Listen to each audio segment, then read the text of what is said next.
और अब आप सीधे गृह मंत्री की प्रेस कॉन्फ्रेंस की ओर आपको लिए चलते हैं, जहां पर अमित शाह संबोधित कर रहे हैं। देश की जनता को सबसे पहले मैं बहुत बहुत बधाई देना चाहता हूं कि लगभग आजादी के 77 साल बाद आपराधिक न्याय प्रणाली, हमारी क्रिमिनल जस्टिस सिस्टम पूर्णतया स्वदेशी हो रही है और भारतीय इथोस के आधार पर ये चलेगी। 75 साल के बाद इस कानूनों पर विचार हुआ और ये कानून जब आज से हर थाने में अपना काम करना चालू करेंगे, तब अंग्रेजों के बनाए हुए कानून निरस्त होकर भारत की संसद ने बनाए हुए कानून आएंगे। दंड की जगह न्याय लेगा, देरी की जगह स्पीडी ट्रायल और स्पीडी जस्टिस मिलेगा।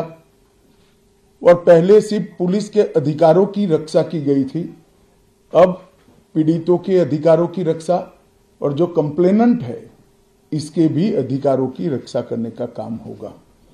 तो एक नए नजरिए के साथ ये तीनों कानून आज सुबह से ही, मतलब कल मध्य रात्रि से काम करना शुरू किए हैं।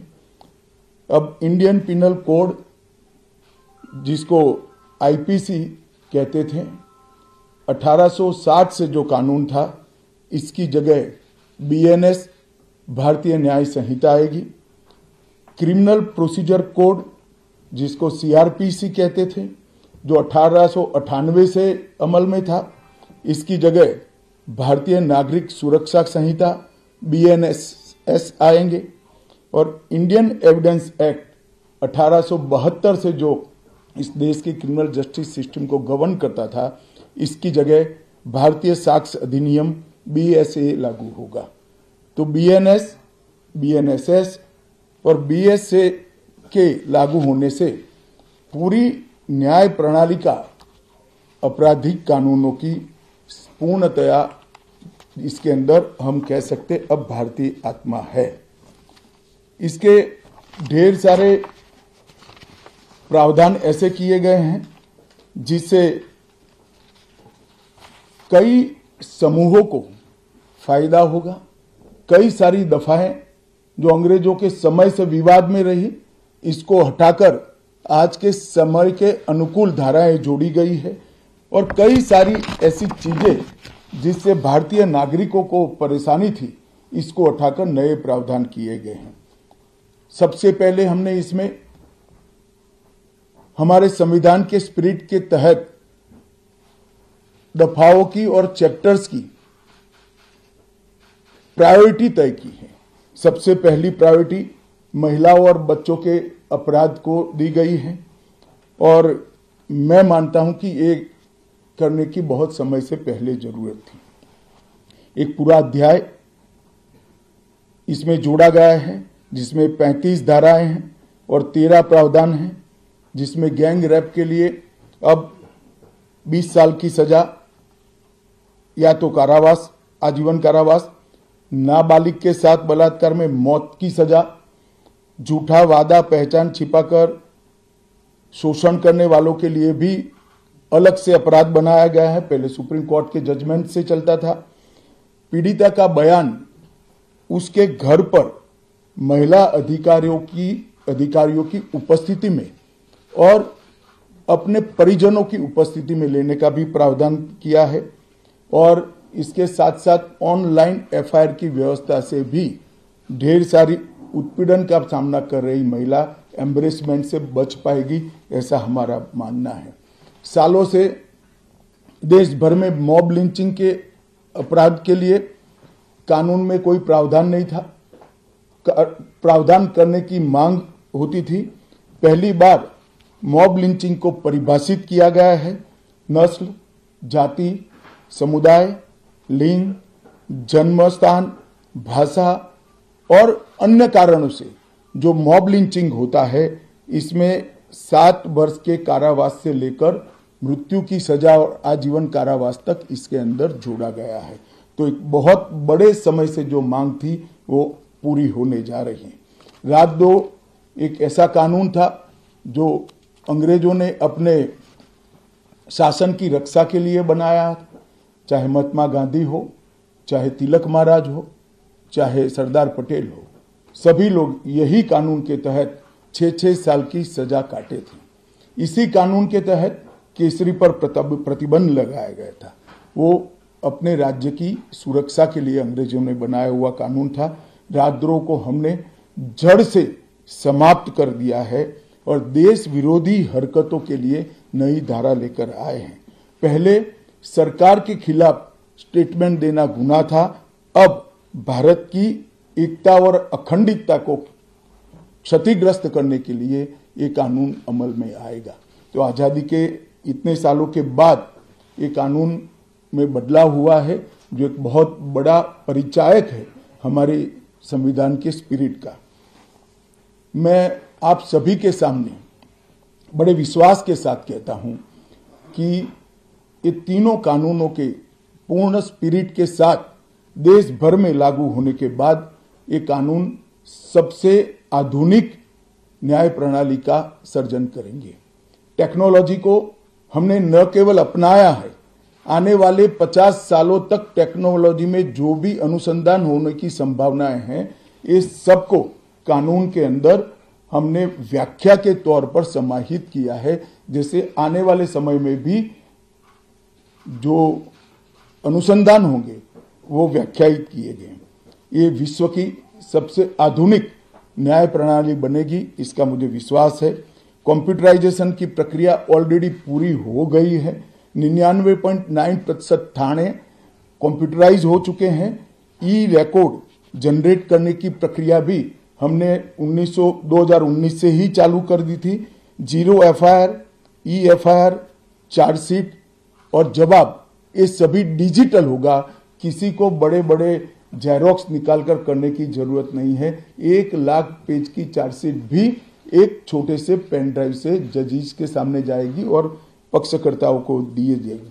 90 दिन के अंदर इस कानून में पीड़ित को, जिन्होंने न्याय की गुहार की है, उनको अपने केस का प्रोग्रेस ऑटोमेटिकली ऑनलाइन भेजा जाएगा। हमने इसके अंदर 7 साल और उससे ज्यादा सजा वाले सभी गुना में फॉरेंसिक की टीम की विजिट को कंपलसरी कर फॉरेंसिक एविडेंस को कानूनी जामा पहनाने का काम किया है। मैं मानता हूं कि इससे बहुत फायदा होगा। दोष सिद्धि का प्रमाण हम बहुत आगे तक ले जा पाएंगे।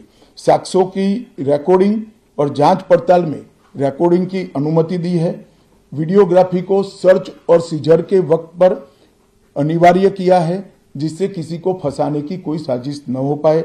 ई बयान बलात्कार की पीड़िता का या छेड़खानी की पीड़िता का ई बयान को भी कानूनी माना गया है और कोर्ट में ऑडियो वीडियो के माध्यम से पेशी करने का भी प्रावधान हमने किया है। ई पेशी में गवाह, आरोपी, विशेषज्ञ और पीड़ित सभी को कानूनी जामा पहनाने का काम किया है।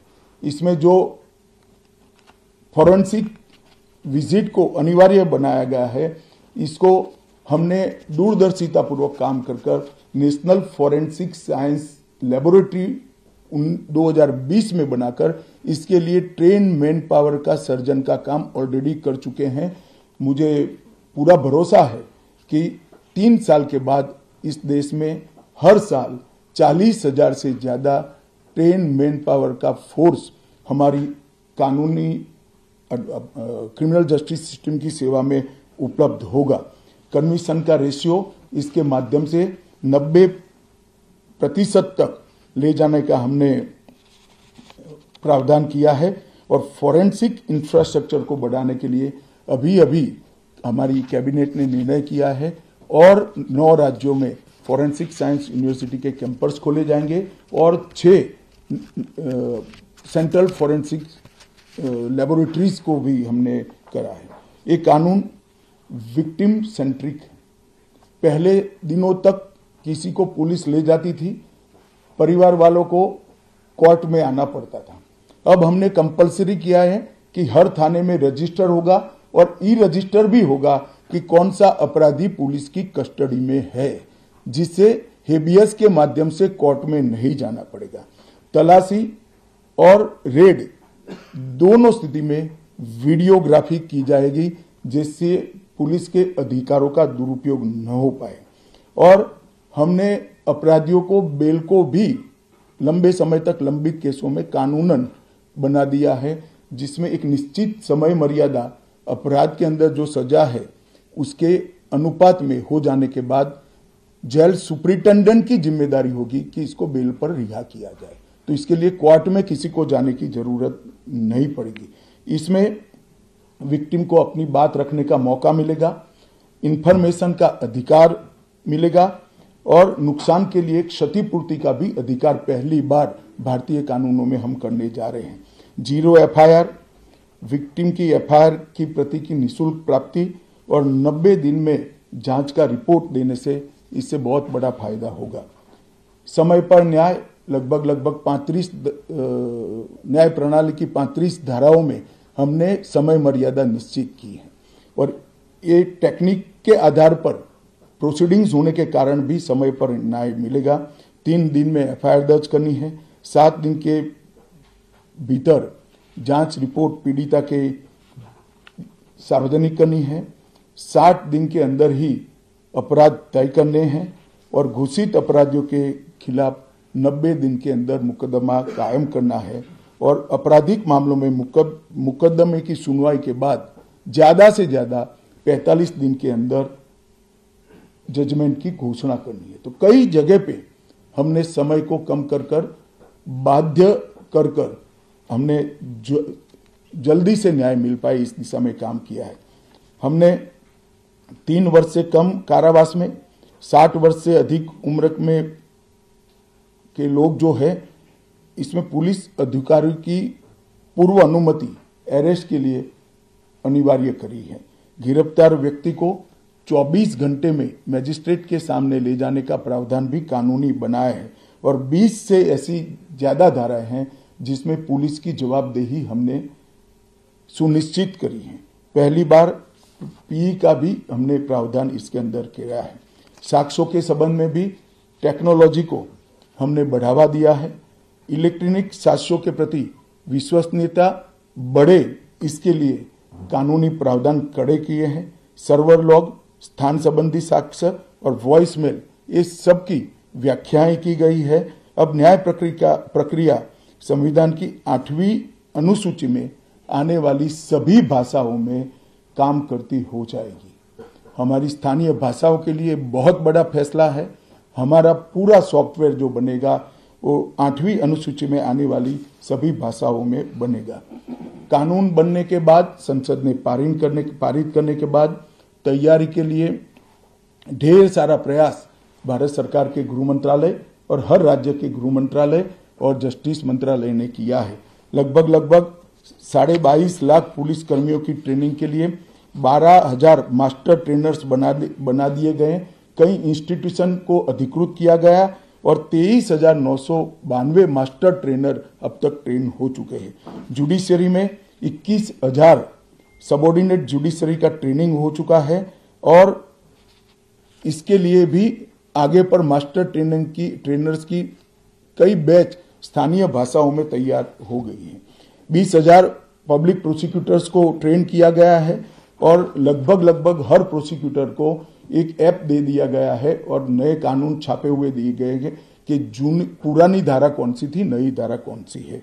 प्रिजन के 51,224 कर्मचारियों का ट्रेनिंग हुआ है और फॉरेंसिक के 4,000 कर्मचारियों का ट्रेनिंग हुआ है। कुल मिलाकर ट्रेनिंग की संख्या पुलिस में 6 लाख, प्रोसिक्यूशन में 4,000, जुडिशरी में लगभग 20,000, फॉरेंसिक में भी 4,000 और प्रिजन में 10,868 मास्टर ट्रेनर अभी काम कर रहे हैं। मित्रों, ये संहिता के लिए कुछ विपक्ष के मित्र अलग अलग बातें मीडिया के सामने रख रहे हैं कि अभी ट्रेनिंग नहीं हुई है, चर्चा नहीं हुई है। मैं आप सभी को बताना चाहता हूं कि लोकसभा में कुल मिलाकर 9 घंटा और 29 मिनट चर्चा हुई है। 34 सदस्यों ने इसके अंदर पार्टिसिपेट किया है। राज्यसभा में 6 घंटा और 70 मिनट चर्चा हुई। 40 सदस्यों ने पार्टिसिपेट किया है। एक ये भी झूठ चलाया जा रहा है कि सबको बाल निकालने के बाद ये बिल लाया गया। बिल बिजनेस एडवाइजरी कमेटी में पहले से निश्चित था। मेरा ये स्पष्ट मानना है कि 14 तारीख से ही विपक्ष ने सदन का बहिष्कार करने जैसी हरकतें करी थी और शायद वो हिस्सा लेना नहीं चाहते थे। और दोनों सदनों में 14 तारीख में लोकसभा में 96 और राज्यसभा में 46 सदस्यों ने ऐसी हरकतें की जिससे पीठासीन अधिकारी उनको बाहर करने के लिए मजबूर हो जाए। फिर भी एक ऑप्शन था। ये बहुत बड़ा दूरगामी परिणाम लाने वाला कानून था। वो एक कानून के लिए स्पेशल अंदर आकर चर्चा में अपना मत रख सकते थे। इसके पहले भी मैंने 2020 में सभी सांसदों को पत्र लिखकर उनके सुझाव मांगे थे। सभी मुख्यमंत्रियों को पत्र लिखकर उनके सुझाव मांगे थे। सभी सुप्रीम कोर्ट के सम्मानीय न्यायाधीशों को पत्र लिखकर उनके सुझाव मांगे थे। सभी हाई कोर्ट के चीफ जस्टिस को पत्र लिखकर सुझाव मांगे थे। गृह सचिव जी ने सभी आईपीएस अफसरों से सुझाव मांगे थे। सभी कलेक्टर से सुझाव मांगे थे। और ये सब सुझाव मिलाकर मैंने खुद अधिकारियों की बैठक को अलग करे तो मैंने खुद 158 बार इसकी मीमांसा कर बैठक कर विचार कर एक बिल बनाया। ये बिल को भी संसद ने ऐसे ही पारित नहीं किया है। गृह विभाग की समिति के पास ये बिल को भेजा गया। 2.5 महीना या तो 3 महीना इस पर विशद चर्चा हुई। सभी दल के सांसदों ने इसके अंदर हिस्सा लिया है, अपने सुझावों को रखा है। 4-5 पॉलिटिकल स्टाइल के सुझाव छोड़कर मैं दावे से कह सकता हूं हर सुझाव को समाहित कर 93 बदलाव कर बिल को फिर से कैबिनेट ने पारित किया और पारित करने के बाद सदन के सामने रखा गया। इतने बड़े सदियों के बाद हो रहे सुधार को पॉलिटिकल कलर देना मैं मानता हूं ठीक नहीं है। मेरे तो सभी विपक्ष के साथियों से विनती है, पॉलिटिक्स करने के ढेर सारे मुद्दे हैं, आराम से करिए पॉलिटिक्स, कोई चिंता नहीं, हम भी जवाब देंगे। मगर ये कानून देश के 140 करोड़ नागरिकों को संविधान का जो स्पिरिट है, न्याय और आत्मसम्मान, वो समय पर दिलाने की एक एक्सरसाइज है। तो आप सभी लोग इसमें कोऑपरेट करिए। और मैं मानता हूं कि जिसको भी कुछ कहना है, मेरा दफ्तर हमेशा खुला है, मैं अवेलेबल हूं। मिलने से पहले रोड पर जाना मैं मानता हूं ठीक नहीं है। चर्चा करनी चाहिए, कुछ भी हो बात करनी चाहिए। और मेरा स्पष्ट मत है जो मैं आज बेबाक तरीके से आप लोगों के सामने रखना चाहता हूं, रिकॉर्ड के आधार पर कह सकता हूं, मैं भारत के आजादी के बाद किसी भी कानून पारित कराने के लिए इतनी लंबी चर्चा का प्रोसेस नहीं हुआ है। ये मैं रिकॉर्ड पर कहने के लिए तैयार हूं। 4 साल तक इस कानून पर विचार हुआ। और अगर आपको अभी भी कुछ कहना है तो आप जरूर आइए, मैं सुनने के लिए तैयार हूं। मगर कृपया इस कानून को पब्लिक तक इसकी सेवा करने देने का मौका देना चाहिए। समय पर न्याय मिलेगा तो देश का भला होगा। संविधान की सुरक्षा और आत्मसम्मान की भावनाओं को नागरिक प्राप्त कर पाएंगे तो देश का भला होगा। और सबसे बड़ा बदलाव है, हमने थोड़े धैर्य के साथ टीथिंग प्रॉब्लम को देश की जनता ने भी बड़े धैर्य के साथ लेकर सिस्टम को सुधारने का मौका देना चाहिए।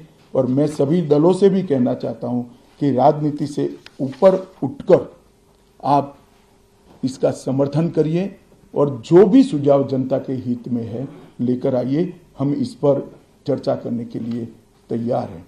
आप लोगों के मन में कोई बात है तो आप जरूर पूछ सकते हैं।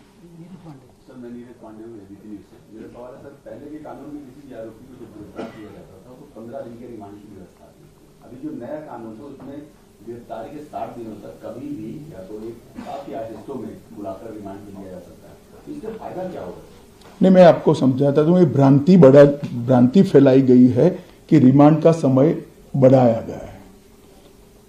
मैं स्पष्ट कर देना चाहता हूं कि नए कानूनों के तहत, बीएनएस के तहत रिमांड का समय 15 दिन का ही है। मैं आप लोगों के सामने डिटेल में बताना चाहता हूं, आरोपी को आज पुलिस ने कस्टडी में लिया, कोर्ट ने रिमांड दे दी और आरोपी अस्पताल में भर्ती हो जाता है और 15 दिन तक अस्पताल में रहेगा, तो क्या इसकी पूछताछ ही नहीं होगी? पूछताछ करनी चाहिए या नहीं करनी चाहिए? इसलिए हमने प्रावधान किया है कि 15 दिन की अपर लिमिट के अंदर, 60 दिन की अपर लिमिट के अंदर पुलिस इसका रिमांड ले सकती है, वरना उसको तो जुडिशियल कस्टडी में जेल में पहले भी रहना था और बाद में भी रहना है। एक दूसरा आरोपी पकड़ा जाता है, पुलिस को दोनों को इकट्ठा करके पूछताछ करनी है, तो कैसे करेगी? तो 15 दिन की लिमिट को हमने नहीं बढ़ाया है, रिमांड 15 दिन की ही होगी। 60 दिन के भीतर एक या दो टुकड़ों में आप 15 दिन की रिमांड ले सकते हैं। भ्रांति फैलाई जा रही है कि रिमांड का पीरियड बढ़ाया गया है। कृपया मैं आप सबसे निवेदन करता हूं कि इसको आप क्लैरिफाई करिएगा, जिससे जनता में गलत बात न जाए। टोटल 15 दिन होगा, total 15 days within 60 day. Kapil Sibal भी उठाया जा रही है, वो जानबूझकर उठा रहे हैं, मैं मानता हूं उन्होंने तो पढ़ा होगा कानून।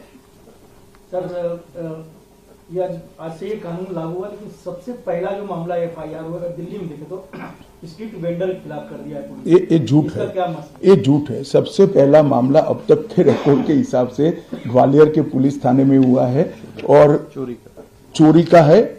किसी की मोटरसाइकिल चोरी कर ली गई 1,80,000 की वैल्यू की।